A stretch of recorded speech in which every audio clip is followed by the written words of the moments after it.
مانتا ہوں قرآن حدیث کو, قرآن حدیث قرآن حدیث قرآن حدیث, لیکن آپ دیکھو قرآن حدیث کے نام پہ روزے کا بیڑا غرق, جمعے کی نماز کا انکار کر دیا. اس پہ میں نے کلپ ریکارڈ کروایا تھا. انہوں نے کہا, غامدی صاحب نے کہا جمعہ بادشاہ پڑھائے گا یا بادشاہ کا نائب پڑھائے گا؟ غیر مسلم ریاستوں میں نہ بادشاہ ہے نہ بادشاہ کا نائب ہے, جمعہ مارکیٹ سے کیا ہو گیا؟ اور پھر دلیل کیا دی ہے کہ اسلاف میں, صحابہ کے دور میں, تابعین میں تو خلیفہ پڑھایا کرتا تھا, حجاج بن یوسف پڑھایا کرتا تھا. اور بھائی وہ حجاج بن یوسف ہونے کے باوجود اس کو جمعہ پڑھانا آتا تھا. آج بھی ہم کہتے ہیں کہ پڑھا دو بھائی, وزیر اعظم آ کے پڑھا دے, ہم اڑ جائیں گے. آتا کہاں ہے پڑھانا وزیر اعظم کو؟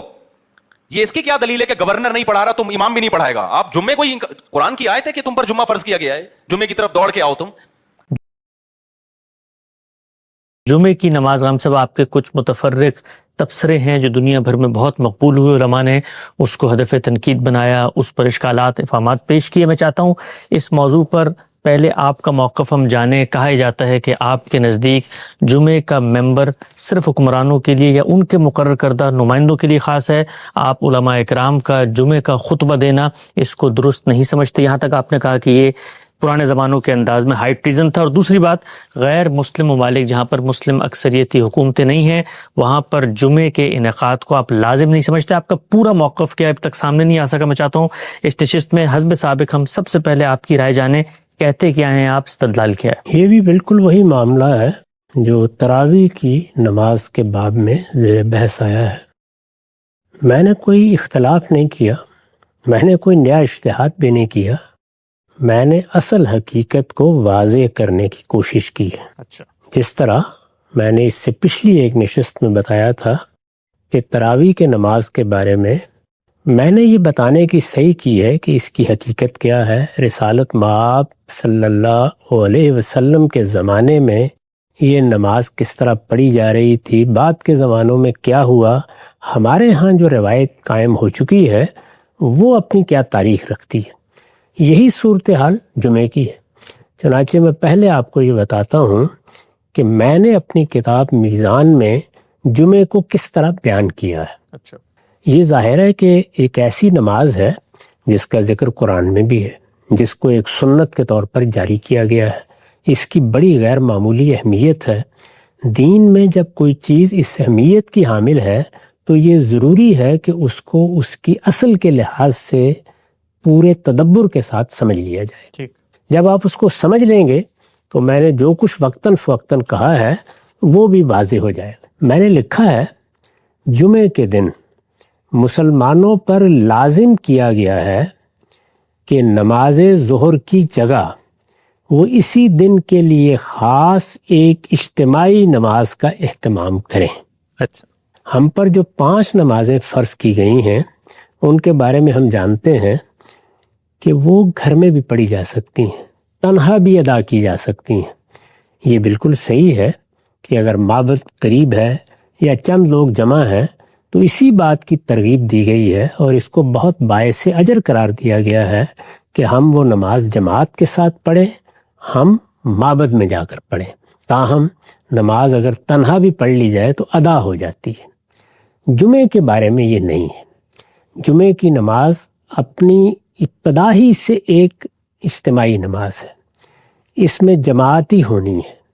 اس کو جا کر کسی دوسری جگہ پڑھنا ہے جہاں پر اس کا خصوصی اہتمام ہوگا. وہ کوئی مسجد بھی ہو سکتی ہے, وہ کوئی کھلا میدان بھی ہو سکتا ہے. یہ چونکہ ایک اجتماعی نماز ہے تو اب یہ نماز کس مقصد کے لیے لازم کی گئی ہے, اس کے لیے کیا سنت قائم کی گئی ہے, اس کو جاننا ضروری ہے. جمعے کے دن مسلمانوں پر لازم کیا گیا ہے کہ نماز ظہر کی جگہ وہ اسی دن کے لیے خاص ایک اجتماعی نماز کا اہتمام کریں. اس نماز کے لیے جو طریقہ شریعت میں مقرر کیا گیا ہے وہ یہ ہے. ظہر کی نماز 4 رکعت ہے. یہ نماز 4 رکعت نہیں ہے, یہ اس کی جگہ لے لیتی ہے. یعنی جب ہم یہ نماز پڑھتے ہیں تو پھر ظہر کی نماز اس دن ختم ہو جاتی ہے. یہ نماز 2 رکعت پڑھی جائے گی. نماز ظہر کے برخلاف اس کی دونوں رکعتوں میں قرات جہری ہوگی. یہ ایک دوسرا اختلاف ہوا. یعنی ہم جو نمازیں عام حالات میں پڑھتے ہیں, شب و روز ادا کرتے ہیں, ان میں ظہر اور عصر میں قرات سری ہوتی ہے, جہراً قرات نہیں کی جاتی. یعنی آواز قرآن مجید کی تلاوت میں بلند نہیں کی جاتی. اس میں البتہ قرات جہری ہوتی ہے، بلند آواز سے قرات کی جاتی ہے۔ نماز کے لیے تکبیر کہی جائے گی۔ یہ کیوں وضاحت کرنا ضروری ہوا؟ اس لیے کہ عیدین کی نماز کے لیے تکبیر نہیں کہی جاتی، وہ بھی اجتماعی نمازیں ہیں، وہ بھی مسلمان باہر جا کر پڑھتے ہیں، ان کے لیے بھی خصوصی قانون ہے، لیکن ان میں یہ واضح ہے کہ سنت یہی قائم کی گئی ہے کہ تکبیر نہیں کہی جاتی۔ نماز کے لیے تکبیر کہی جائے گی۔ نماز سے پہلے حاضرین کی تذکیر و نصیحت کے لیے امام 2 خطبے دے گا۔ 2 خطبے دیے جاتے ہیں، یعنی اس کا طریقہ یہ ہوتا ہے کہ امام پہلے جو کچھ اس نے تذکیر و نصیحت کے لیے کہنا ہے وہ کہتا ہے، پھر تھوڑی دیر کے لیے بیٹھ جاتا ہے، پھر کھڑا ہوتا ہے اور دوسرا خطبہ دیتا ہے۔ یہ دوسرا خطبہ کیا ہے؟ اس میں اجتماعی دعائیں کی جاتی ہیں۔ ٹھیک۔ ہمارے ہاں چونکہ یہ طریقہ نہیں رہا کہ نماز کے بعد جیسے لوگ بالعموم دعا کرتے ہیں وہ دعائیں کی جائیں، نماز کے اندر دعائیں کی جاتی ہیں، اور یہ چونکہ ایک اجتماعی نماز ہے تو اس میں اسی لیے 2 خطبوں کو سنت کی حیثیت سے جاری کیا گیا، ایک تذکیر و نصیحت کے لیے، دوسرا اجتماعی دعاؤں کے لیے۔ اس میں حمد و ثنا کے کلمات کہنے کے بعد کچھ ابتدائی نوعیت کی بات کرنے کے بعد دعائیں کی جاتی ہیں بالعموم۔ یہ 2 خطبے ہیں۔ نماز سے پہلے امام حاضرین کی تذکیر و نصیحت کے لیے 2 خطبے دے گا۔ یہ خطبے کھڑے ہو کر دیے جائیں گے۔ پہلے خطبے کے بعد اور دوسرا خطبہ شروع کرنے سے پہلے امام چند لمحوں کے لیے بیٹھے گا۔ نماز کی اذان اس وقت دی جائے گی جب امام خطبے کی جگہ پر آ جائے گا، یعنی جس وقت امام مسجد میں آ جاتا ہے یا جہاں جمعے کا اہتمام کیا جا رہا ہے وہاں پہنچ جاتا ہے، وہ خطبہ دینے کے لیے کھڑا ہونے لگتا ہے تو اس سے پہلے اذان دی جاتی ہے۔ جمعے کی اصل اذان یہی ہے۔ اس سے پہلے جو اذان دی جاتی ہے وہ لوگوں کو متنبہ کرنے کے لیے ہے، تاکہ اگر وہ دور ہیں یا ان کو چل کے آنا ہے تو وہ اطمینان کے ساتھ یہ جان کر کے اب جمعہ ہوگا پہنچ سکے، تو یہ اذان دی جاتی ہے۔ اذان ہوتے ہی تمام مسلمان مردوں کے لیے ضروری ہے کہ ان کے پاس اگر کوئی عذر نہ ہو تو اپنی مصروفیات چھوڑ کر نماز کے لیے حاضر ہو جائیں۔ خواتین بھی آئیں گی، آ سکتی ہیں۔ عیدین میں بھی رسالت مآب صلی اللہ علیہ وسلم نے انہیں آنے کی ترغیب دی ہے، لیکن ان پر اس طرح کی اجتماعی نمازوں میں شریک ہونا لازم نہیں کیا گیا۔ ٹھیک۔ اور انہیں بشارت دی گئی ہے کہ وہ اگر نہیں آ سکیں گی تو اجر کی مستحق پھر بھی ہوں گی، وہ اپنے گھر میں بھی اگر نماز پڑھیں گی۔ تاہم جمعے کے لیے، عیدین کے لیے وہ اگر آئیں تو اس کو پسندیدہ قرار دیا گیا ہے، بلکہ رسالت مآب صلی اللہ علیہ وسلم نے ان کو تاکید کی ہے کہ تم آنے کی کوشش کیا کرو۔ اس میں اگر انہوں نے اپنا کوئی عذر بھی پیش کیا ہے تو آپ نے یہ کہا ہے کہ تم آ جاؤ اور آ کر جو کچھ تذکیر و نصیحت کی بات ہوتی ہے اس کو سن لیا کرو۔ اذان ہوتے ہی تمام مسلمان مردوں کے لیے ضروری ہے کہ ان کے پاس اگر کوئی عذر نہ ہو تو اپنی مصروفیات چھوڑ کر نماز کے لیے حاضر ہو جائیں۔ نماز کا خطاب، یہاں خطبہ دینا ہے، اجتماعی نماز ہے، نماز کا خطاب اور اس کی امامت مسلمانوں کے ارباب حل و عقد کریں گے۔ یہ جتنی چیزیں میں نے بیان کی ہیں یہ سب کی سب وہ ہیں جو سنت کی حیثیت سے رسالت مآب صلی اللہ علیہ وسلم نے جاری فرمائی ہیں۔ اس میں یہی سنت قائم کی گئی۔ رسالت مآب کے زمانے میں بھی یہی طریقہ رہا، آپ کے بعد صحابہ کرام کو اقتدار منتقل ہوا تو انہوں نے بھی یہی طریقہ اختیار کیا۔ یہ رسالت مآب صلی اللہ علیہ وسلم کا قائم کردہ طریقہ بھی ہے، یہ خلفائے راشدین کا قائم کردہ طریقہ بھی ہے۔ اس کے بعد بھی صدیوں تک اس کا اہتمام ہوتا رہا کہ مسلمانوں کے ارباب حل و عقد آئیں گے، وہ امامت کرائیں گے اور اس کا خطبہ بھی وہی دیں گے۔ ارباب حل و عقد خود آئیں گے یا اپنے کسی نائب کو، اپنے کسی نمائندے کو بھیجیں گے۔ نماز کا خطاب اور اس کی امامت مسلمانوں کے ارباب حل و عقد کریں گے، یعنی وہ لوگ جنہوں نے ان کی سیاسی ذمہ داریاں سنبھال رکھی ہیں، جن کے پاس ان کا اقتدار ہے، جو نظم اجتماعی کے ذمہ دار بنائے گئے ہیں، یا اگر قرآن کی تعبیر مستعار لیں تو جو ان کے اولوالامر ہیں۔ نماز کا خطاب اور اس کی امامت مسلمانوں کے ارباب حل و عقد کریں گے اور یہ صرف انہی مقامات پر ادا کی جائے گی، یہ صرف انہی مقامات پر ادا کی جائے گی جو ان کی طرف سے اس نماز کی جماعت کے لیے مقرر کیے جائیں گے۔ یعنی میں یا آپ اٹھ کر جمعے کی امامت کے لیے نہیں کھڑے ہو سکتے، میں یا آپ اٹھ کر یہ فیصلہ نہیں کر سکتے کہ ہم فلاں جگہ پر جمعہ پڑھیں گے۔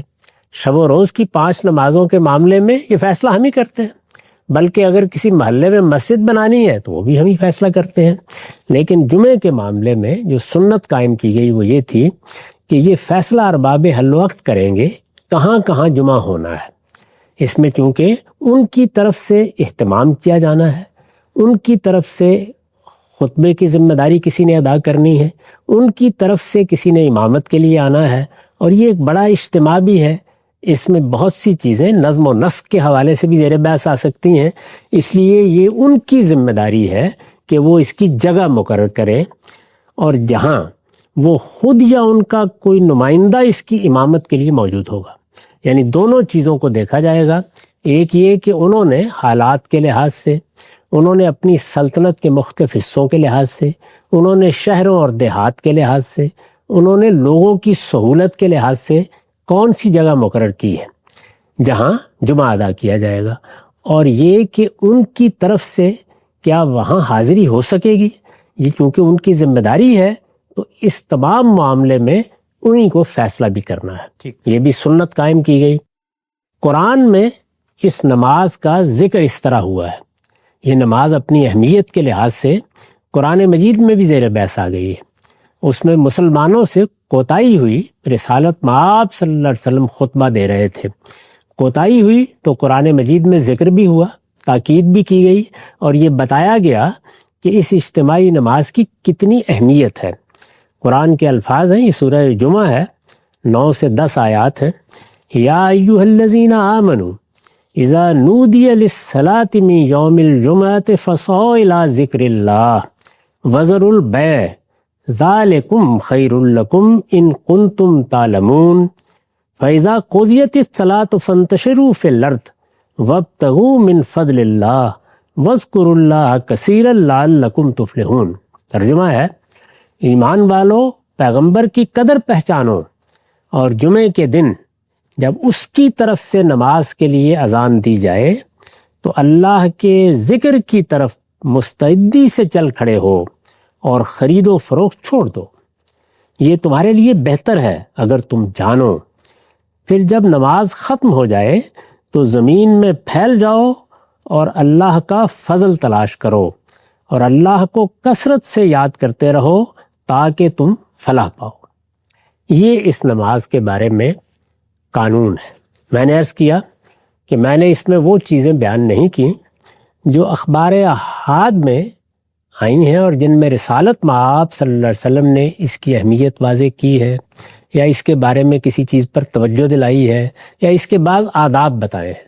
وہ ضروری چیزیں جو رسالت مآب صلی اللہ علیہ وسلم نے اختیار فرمائی، سنت کے طور پر ان کو جاری کیا، اور جن کے بارے میں یہ کہا جا سکتا ہے کہ یہ گویا نماز جمعہ کو ادا کرنے کا وہ طریقہ ہے جو شارع نے مقرر کر دیا ہے۔ اس کو سمجھ لینے کے بعد اب یہ دیکھیے کہ ہمارے ہاں یا ہماری علمی تاریخ میں جب عبادات کو فقہا دیکھتے ہیں تو وہ کیا چیزیں ہیں جو اپنے فہم کے لحاظ سے متعین کرتے ہیں۔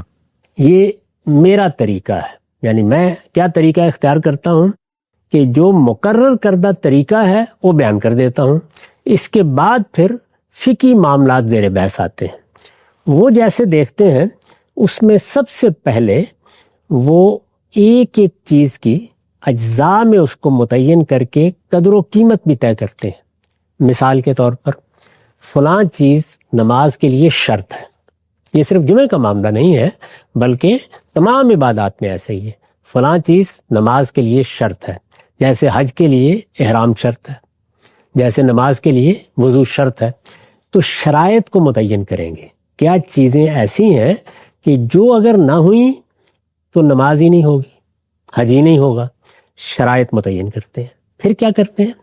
پھر یہ کرتے ہیں کہ ایک سنت کا یا اللہ تعالیٰ کے مقرر کردہ طریقے کا جائزہ لیتے ہیں، اور پھر مختلف دلائل سے یہ متعین کرتے ہیں کہ اس میں کیا چیزیں فرائض ہیں. یہ آپ کے علم میں ہے کہ نماز کے فرائض وہ قرآن مجید کی آیات سے متعین کرتے ہیں. جی. یہی معاملہ باقی چیزوں کا ہوتا ہے. احناف کے یہاں ایک خاص تعبیر ہے واجب کی. جی. چنانچہ اس کا بھی ایک مقام ہے، وہ واجبات طے کرتے ہیں.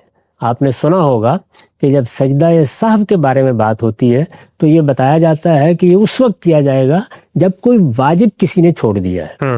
یعنی فرائض میں سے کوئی چیز رہ گئی ہے تو نماز دہرائی جائے گی، لیکن اگر واجب چھوڑ دیا ہے تو سجدہ سہو کیا جا سکتا ہے.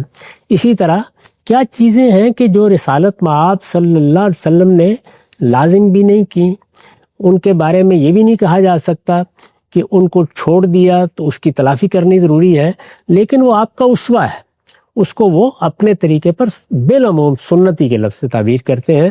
تو نماز کے سنن بیان کریں گے. یہاں سنت کا لفظ اس معنی میں نہیں ہے جس میں دین کے ماخذ میں یہ لفظ بولا جاتا ہے، بلکہ اس مفہوم میں جس میں اسوہ کا لفظ بولتا ہوں، اس کو بھی متعین کرتے ہیں.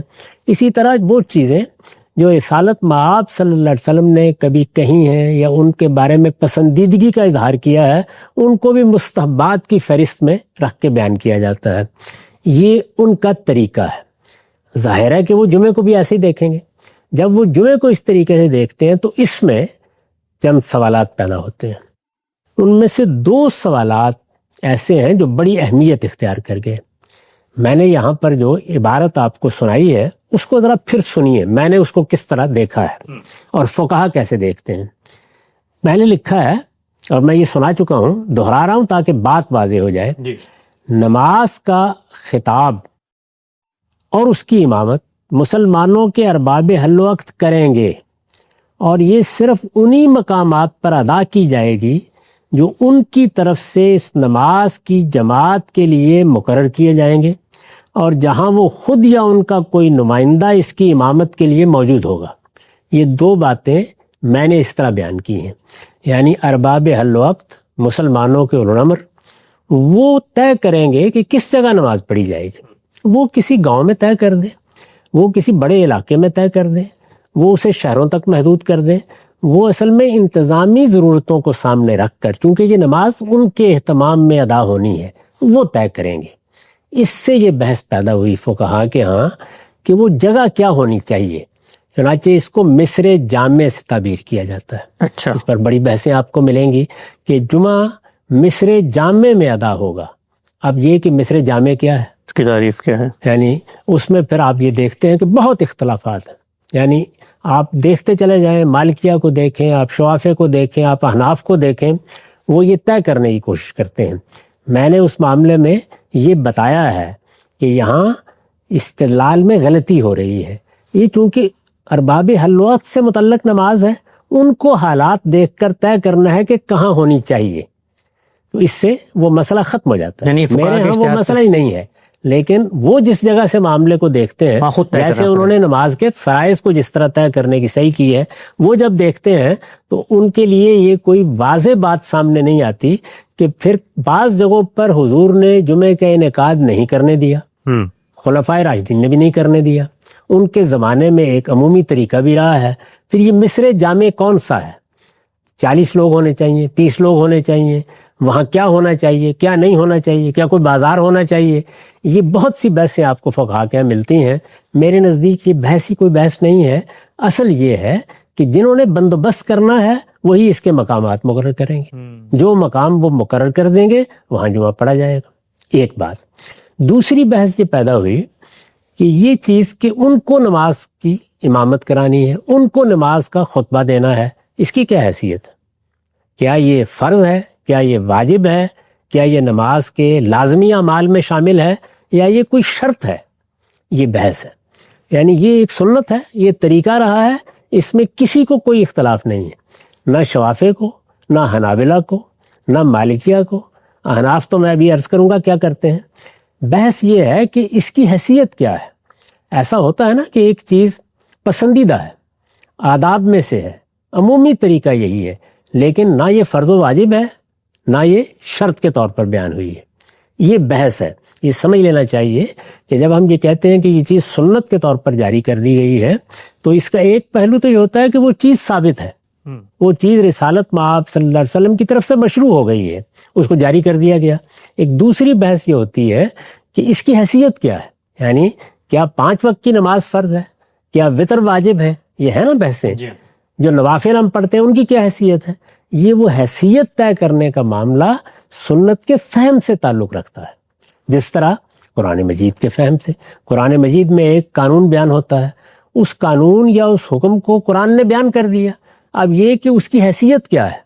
اللہ تعالیٰ نے یہی جمعے کی نماز کے بارے میں فرمایا کہ جب جمعے کی نماز ہو جائے تو تم جاؤ اور اللہ کا فضل تلاش کرو، تو یہ اللہ تعالیٰ نے کوئی ہدایت فرما دی ہے، یہ استحباب کا حکم ہے، کیا یہ لازم ہو گیا ہے، یہ اجازت دی ہے، یہ محض بیان واقعہ ہے کہ لوگوں نے آنا ہے، ان کو پابند کیا گیا، تو یہی کہا جائے گا کہ اس کے بعد کوئی پابند نہیں ہو گئے تم، جاؤ اور جا کے اللہ کا فضل تلاش کرو۔ تو اس طرح کے تمام مقامات میں خواہ قرآن ہو خواہ سنت ہو، فہم میں اس طرح کا اختلاف پیدا ہو جاتا ہے۔ یہ اختلاف ہے، یعنی پہلے یہ سمجھ لینا چاہیے کہ اختلاف کیا ہوا ہے۔ اس میں فقہائے احناف کی یہ رائے ہے کہ یہ شرط ہے، یعنی ان کے نزدیک مصر جامع بھی شرط ہے اور یہ بھی شرط ہے۔ اس سے جو لوگ اختلاف کر رہے ہیں وہ اصل میں شرط ہونے کے پہلو سے گفتگو کر رہے ہیں، یعنی اس کی نوعیت کیا ہے۔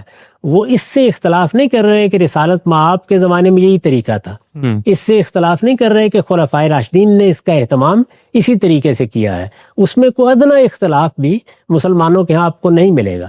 جو اختلاف ہے وہ یہ ہے کہ اس کی حیثیت کیا ہے، یعنی یہ بات کہ مسلمانوں کے حکمران کو آ کر خطبہ دینا ہے، مسلمانوں کے حکمران یا اس کے نمائندے کو آ کر اس نماز کی امامت کرنی ہے۔ احناف یہ کہتے ہیں، ہمارے ملک میں زیادہ تعداد احناف کی ہے، یعنی فقہ حنفی کے پیرو، امام و حنیفہ کے شاگرد، فقہ حنفی کے زعماء، فقہ حنفی کے علماء، وہ سب یہی کہتے ہیں کہ سلطان کا ہونا، حکمران کا ہونا اس کی انعقاد کے لیے شرط ہے۔ وہ اگر ہوگا تو جمعہ ہوگا، نہیں تو ظہر پڑی جائے گی۔ اچھا، یہ ہے ان کا نقطہ نظر۔ میں آپ کو بدائع الصنائع کی پہلی جلد سے 261 صفحے پر یہ الفاظ سنا لیتا ہوں۔ وہ کہتے ہیں وَأَمَّا السُّلطان، یعنی یہ بات کہ جمعے کی نماز کے لیے مسلمانوں کا سلطان آئے گا، یہ بات کہ مسلمانوں کے اقتدار کے اہتمام میں یہ پڑھی جائے گی، یہ بات کہ اس کی امامت اور اس کا خطبہ مسلمانوں کے اولو الامر کے حوالے ہے۔ وَأَمَّا السُّلطان فَشَرْطُ أَدَاءِ الْجُمْلَہ، یہ جمعے کے ادا کرنے کے لیے شرط ہے۔ وَأَمَّا السُّلطان فَشَرْطُ أَدَاءِ الْجُمْعَہ عِندَنَا، یہ انہوں نے وضاحت کی ہے کہ دوسرے فقہا کے ہاں تو یہ نہیں ہے، لیکن ہم اس کو شرط کے طور پر مانتے ہیں۔ حتیٰ لا یجوز اقامتها بدون حضرت ہی او حضرت نائب ہی، یعنی ہمارے نزدیک اس کی اقامت جائز ہی نہیں ہے جب تک کہ حکمران موجود نہ ہو، وہ آئے آ کے امامت کرائے، خطبہ دے، یا وہ اپنے کسی نائب، اپنے کسی نمائندے کو بھیجے۔ اس کو وہ شرط کے طور پر بیان کرتے ہیں۔ میں نے اس جانب اپنے ملک میں لوگوں کو توجہ دلائی ہے کہ اصل قانون یہ ہے، احناف اس کو اس طریقے سے دیکھتے ہیں، میں کس طریقے سے دیکھتا ہوں وہ میں نے بیان کر دیا، لیکن احناف تو اس کو شرط کے طور پر بیان کرتے ہیں۔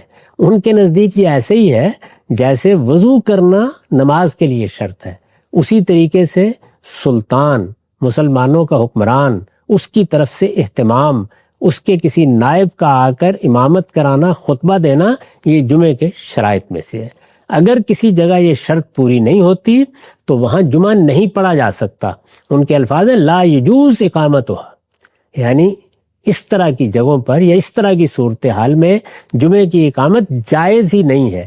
گویا جواز اور عدم جواز کا مسئلہ پیدا ہو جاتا ہے۔ شرائط میں یہی چیز ہے، اگر وضو نہیں ہے تو آپ نماز نہیں پڑھ سکتے، پھر یا آپ تیمم کریں گے، کوئی دوسری صورت بتائی جائے گی، یا پھر کوئی رخصت ہوگی۔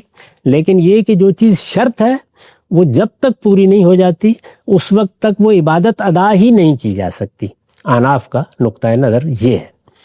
اس میں ظاہر ہے کہ یہ بحث پیدا ہو جاتی ہے کہ اگر کسی جگہ مسلمانوں کے حکمران اپنی اس ذمہ داری کو پورا نہ کریں، اگر وہ غفلت اختیار کر لیں، جس طرح کے بہت سے مسلمان ملکوں میں بھی صورتحال پیدا ہوئی اور ہمارے یہاں خاص طور پر پیدا ہوئی، یعنی بر صغیر میں، ایسا ہی معاملہ جب غیر مسلم ملکوں میں جا کر مسلمان آباد ہوتے ہیں تو وہاں سامنے آ جاتا ہے. یعنی ان ملکوں میں مسلمانوں کی حکومت ہی نہیں ہے، وہاں کسی کے غفلت یا کسی کے تساہل اختیار کرنے کا بھی سوال نہیں ہے، غیر مسلموں پر جمعہ فرض نہیں کیا گیا، تو وہاں کیا ہوگا؟ یعنی مسلمان ظہر ہی پڑھیں گے یا وہ جمعے کا اہتمام کر سکتے ہیں.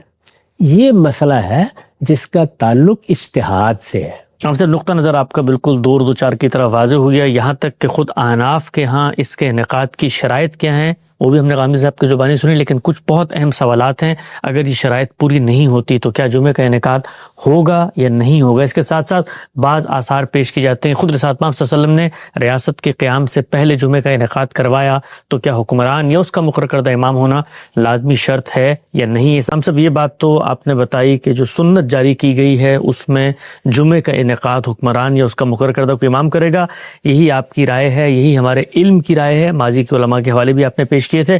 آگے بڑھاتے ہیں سلسلہ گفتگو کو. پھر اس کے بعد یہ جو دونوں اطلاقی معاملات ہیں، میں جاننا چاہتا ہوں اس میں آپ نے جو اجتہادی رائے دی ہے کہ اگر مسلمانوں کا مقرر کردہ امام نہیں ہوتا تو پھر کیا علماء کو اجازت ہے وہاں پر جمعہ پڑھانے کی، اور ساتھ ساتھ جن ممالک میں مسلمان موجود ہیں لیکن حکومت مسلمانوں کی نہیں ہے وہاں پر جمعہ لازم نہیں ہے، یہ معاملات کیسے پیش آئے اور اس میں آپ کے اجتہاد کی بنیاد کیا ہے؟ یہ معلوم ہے کہ جب رسالت مآب صلی اللہ علیہ وسلم کے بعد مسلمانوں کا نظم اجتماعی قائم ہوا تو یہ نظم اجتماعی صدیوں تک انہی اصولوں پر رہا ہے جو دین کے معاملے میں قائم کر دیے گئے تھے.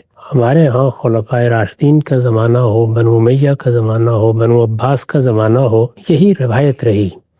اور یہ روایت ظاہر ہے کہ خود رسالت مآب صلی اللہ علیہ وسلم کی قائم کردہ تھی. فقہا نے جب اس پر کام کرنا شروع کیا ہے تو اس میں جیسا کہ میں نے پچھلی دفعہ عرض کیا تھا، یہ بحث ہوئی کہ جو سنت قائم کی گئی ہے، خواہ وہ نماز میں ہے، خواہ وہ روزے میں ہے، خواہ وہ جمعے میں ہے، عیدین میں ہے، حج و عمرہ میں ہے، اس میں کون سی چیزیں شرط کی حیثیت رکھتی ہیں، کون سی چیزیں فرائض کی حیثیت رکھتی ہیں. میں نے عرض کیا تھا کہ احناف کے ہاں ایک اصطلاح واجب کی بھی ہے. اسی طریقے سے ہماری فقہ میں وہ چیزیں طے کی جاتی ہیں. اس میں اگر آپ غور کریں تو ایک نتیجہ یہ بھی نکلتا ہے کہ جب کسی چیز کے بارے میں بعض فقہا یہ رائے قائم کر لیتے ہیں کہ یہ کوئی شرط کی نوعیت کی چیز نہیں ہے، یہ فرض ہے یا واجب ہے، تو وہ اس کے لحاظ سے پھر معاملہ بھی کرتے ہیں. احناف کا نقطہ نظر کیا ہے وہ میں نے واضح کر دیا تھا. وہ اس کو ہمیشہ سے شرط مانتے رہے ہیں، وہ اس وقت بھی شرط ہی مانتے ہیں، ان کے اس نقطہ نظر میں کوئی تبدیلی نہیں آئی.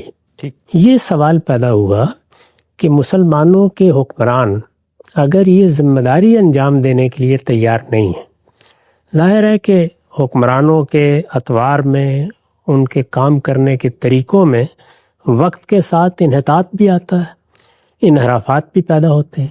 یہ ایک بڑی ذمہ داری ہے، اور یہ صرف ذمہ داری نہیں ہے بلکہ یہ حکمران کو ایک ایسی جگہ لا کر کھڑا کر دیتی ہے جہاں وہ فی الواقع عوام کے سامنے جواب دہ ہو جاتا ہے. یعنی اس میں جواب دہی کا پہلو بھی بڑا غیر معمولی ہے، اور خود لوگوں کے ساتھ مل کے اجتماعی طور پر اپنی بندگی کے اظہار کا پہلو بھی بڑا غیر معمولی ہے. یہ تو اس کے اندر چھپے ہوئے مقاصد ہیں، وہ مضمرات ہیں جن کو سامنے رکھ کر یہ سنت قائم کی گئی ہے. لیکن اگر حکمران اس درجے کے مسلمان نہ رہیں، یا اپنے اسلام کے بارے میں اس طرح متنبع نہ رہیں، یا اپنی ذمہ داریوں کے بارے میں ایسے حساس نہ رہیں جس طرح کے مختلف جگہوں پر ہوا ہے، تو پھر کیا کیا جائے؟ ایک یہ سوال تھا. پھر یہ کہ جہاں مسلمانوں کی حکمرانی قائم نہیں رہی پچھلے 200 سال میں، تو مسلمان اس صورتحال سے بھی دوچار ہوئے کہ ان کے بہت سے علاقوں پر مغربی قوموں نے آ کر اپنی حکومتیں قائم کر لیں، ان کی بادشاہتیں ختم ہو گئیں، ان کے حکمران ختم ہو گئے. یہ صورتحال جہاں پیدا ہوئی وہاں ظاہر ہے کہ وہی سوال جس کا میں نے ابھی ذکر کیا زیادہ سنگینی کے ساتھ سامنے آ جاتا ہے. ایسی ہی صورتحال ہم اس وقت بھی دیکھتے ہیں. یعنی اگرچہ مسلمانوں کو مختلف جگہوں پر اقتدار حاصل ہوا ہے، لیکن اس انقطاع نے ان کے شعور کو بھی بہت حد تک متاثر کیا ہے، ان کی فکر کو بھی بہت حد تک متاثر کیا ہے. اور چونکہ علماء یہ ذمہ داری سنبھال چکے ہیں تو اس وجہ سے علماء بھی اس درجے میں اس کے بارے میں اب توجہ دلانے کی جگہ پر نہیں کھڑے ہوتے. یہی زمانہ ہے جس میں بڑے پیمانے پر مسلمان دوسرے ملکوں میں بھی گئے ہیں. ہجرت تو ہمیشہ ہوتی رہی ہے، لیکن جہاں 10 20 15 لوگ ہیں وہاں یہ سوال اس طرح پیدا نہیں ہوتا تھا. اب یہ ہے کہ پوری آبادیاں ہیں. آپ بر صغیری کو دیکھ لیجئے، وہاں ظاہر ہے کہ ہندو اکثریت کی حکومت بھارت میں قائم ہے، اس کے تحت مسلمان رہ رہے ہیں لیکن کروڑوں کی تعداد میں ہیں. تو کروڑوں کی تعداد میں مسلمان اب ایک ملک میں رہ رہے ہیں، وہاں پہلے سے ان کی مسجدیں موجود ہیں، ان کے ہاں کچھ روایتیں بھی قائم ہیں. ان کو کیا کرنا چاہیے؟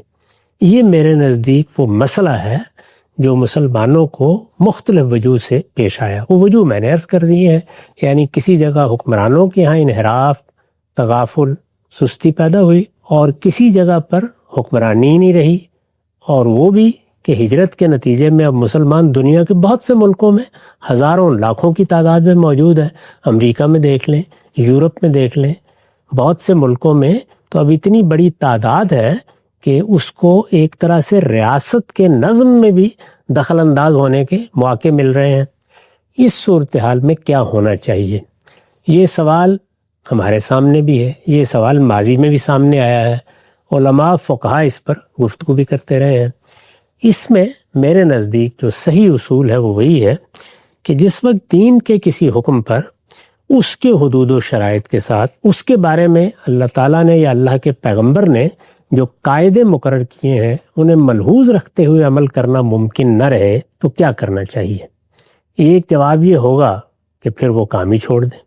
جیسے کہ مثال کے طور پر نماز کے لیے وضو شرط ہے، پانی میسر نہیں رہا، تو دین نے ہمیں جو تعلیم دی وہ یہ تھی کہ اس طرح کی صورتحال اگر عبادات کے معاملے میں پیدا ہو جائے، اس لیے کہ عبادات بندگی کا اظہار ہے، بندہ اس میں اپنے پروردگار کے سامنے اپنی عبدیت کو ظاہر کرتا ہے. یہ خود اس پروردگار کی طرف سے مقرر کردہ طریقے ہیں جن سے ہم اپنی بندگی کا اظہار کرتے ہیں. اس طرح کی صورتحال میں اس کو ترجیح دی جائے کہ کسی کمتر صورت کا لحاظ کرتے ہوئے وہی عبادت انجام پا جائے. تو نماز میں دیکھیے خود اللہ تعالیٰ نے رہنمائی فرمائی کہ اس طرح کی صورتحال پیدا ہو جائے تو اگرچہ وضو شرط ہے، یعنی عام حالات میں وضو کی نوعیت بھی وہی ہے، اس کے بغیر نماز نہیں پڑھی جا سکتی، لیکن اجازت ہی نہیں دی گئی بلکہ ایک طریقہ مقرر کر دیا گیا کہ تیمم کر کے اس طریقے سے نماز پڑھ لی جائے. پھر اس میں صرف یہی نہیں ہے کہ جب ہمیں محض وضو کی ضرورت ہوتی ہے اس وقت تیمم کر لیں، اس سے آگے جب غسل واجب ہوتا ہے اس وقت بھی اجازت دے دی گئی کہ تیمم کر کے نماز پڑھ لی جائے. اسی قاعدے کو سامنے رکھ کر لوگوں کے ذہن میں یہ خیال پیدا ہوا کہ اب اگر یہ صورت نہیں ہے تو پھر کیا اس اصول کو ملحوظ نہیں رکھنا چاہیے کہ حکمران ہیں کیا؟ حکمران در حقیقت مسلمانوں کے نمائندے ہیں. ٹھیک، مسلمانوں نے ان کو مقرر کیا ہے. یہ بات قرآن سے بھی واضح ہوتی ہے کہ وہ حکمران کا نام لے کے احکام نہیں دیتا، وہ مسلمانوں کی جماعت کو احکام دیتا ہے. مسلمانوں کی جماعت کے افراد بحیثیت ایک امت کے اس کے مخاطب ہوتے ہیں، یا ایک قوم کے کہہ لیجئے مخاطب ہوتے ہیں. جب وہ مخاطب ہوتے ہیں تو پھر ہم اس سے یہ نتیجہ نکالتے ہیں کہ اب اگر اس جماعت کا، اس قوم کا، اس امت کا کوئی نظم اجتماعی ہے تو اس کے ذمہ دار، اس کے ارباب حل وقت وہ اس کے مسئول ہو جائیں گے. جمعے کا معاملہ بھی بالکل ایسا ہی ہے.